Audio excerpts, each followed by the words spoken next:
नमो नारायण। जय महाकाल। जय मां बगलामुखी। देखिए, आज का विषय है कि दीपक जलाने के नुकसान। अब मेरे इस टाइटल को देख के या फिर इस थंबनेल को देख के आप सभी लोगों को ऐसा लग रहा होगा कि दीपक तो अच्छी चीज है, ये गुरुजी क्या बता रहे हैं, इसके नुकसान बता रहे हैं। बहुत से लोग हो सकता है कि थंबनेल को देख के बहुत जल्दी निर्णय ले लें बिना वीडियो को सुने और मुझे कमेंट में बहुत कुछ भला बुरा लिख दें। इंसान की ये नेचर होता है। लेकिन मैं कुछ ऐसे पॉइंट आपको बताऊंगा जिससे पता चलेगा कि दीपक भी आपको नुकसान पहुंचा सकता है। और बिल्कुल जो लिखा है वही है, और ये घर में ही दीपक जलाने के नुकसान के बारे में मैं बात कर रहा हूं। देखिए, घर में दीपक जलाना हमारे हिंदू धर्म में एक प्राचीन परंपरा है। सभी लोग जलाते हैं। कोई मिट्टी का जलाता है, कोई स्टील का जलाता है, कोई पीतल का जलाता है, कोई घी का जलाता है, कोई सरसों का जलाता है। और ये दीपक आपको आध्यात्मिक उन्नति तो करता ही करता है।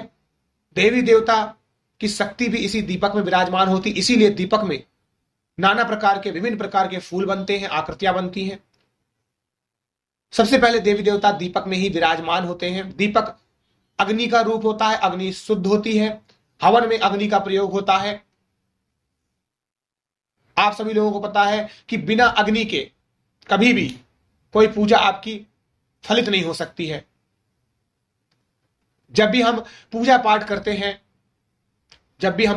करते हैं तो हमारे पास ऑलरेडी आकाश तत्व होता है, हमारे पास वायु तत्व होता है, और हमारे पास भूमि यानी पृथ्वी तत्व भी होता है।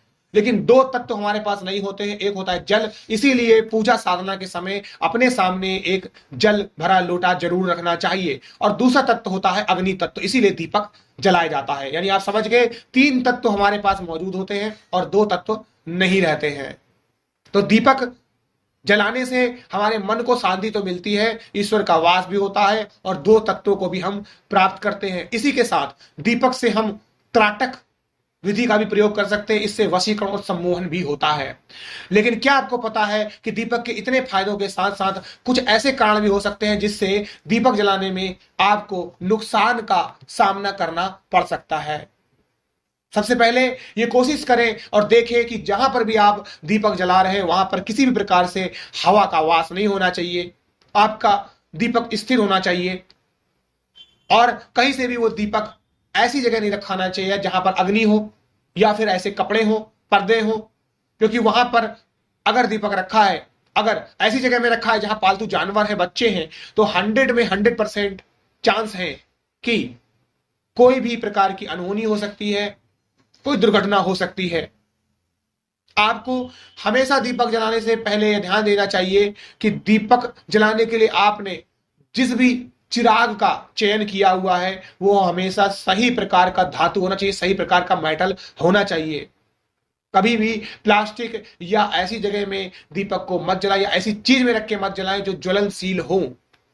हमेशा यह भी सुनिश्चित करें कि दीपक की लंबाई व चौड़ाई उसके उपयोग के अनुसार हो। ये नहीं कि बहुत बड़ा दीपक आपने जला लिया है, वो जलता जा रहा, आप अपने घर से बाहर चले गए और जल रहा है, और ऐसी जगह में है कुछ चीजें हो गई, आप न देख पा रहे हैं न सुन पा रहे हैं।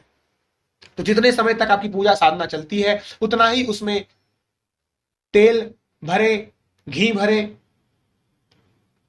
कभी भी बड़े दीपक का उपयोग छोटे कमरों में नहीं करना चाहिए। हमेशा ये कोशिश करें कि दीपक जलाने के लिए उपयुक्त ईंधन तेल का चयन करें। किसी भी प्रकार के अनुचित तेल का अगर आप उपयोग करते हैं तो 100 में से 100% चांस है कि घर में कोई दिक्कत हो सकती है। सबसे बड़ा पॉइंट है कि अगर आपके घर में छोटे बच्चे हैं तो दीपक जलाने से पहले यह सुनिश्चित कर लें कि वह दीपक के पास ना जाएं, अग्नि से दूर रहें। अगर आप इन सावधानियों का पालन करते हुए दीपक जलाते हैं तो फिर आपको, आपके परिवार को किसी भी प्रकार का कोई नुकसान नहीं होगा। इसके साथ आपको केवल फायदे ही फायदे मिलेंगे। इसके साथ आपको आंतरिक शांति मिलेगी, ऊर्जा मिलेगी और भगवानों का आशीर्वाद प्राप्त होगा। आई होप आप मेरी बात समझ गए हैं। अगर समझ में आ गई है तो लाइक और शेयर करें। अगले वीडियो में मुलाकात होगी। अभी के लिए नमो नारायण, जय महाकाल, जय मां बगलामुखी।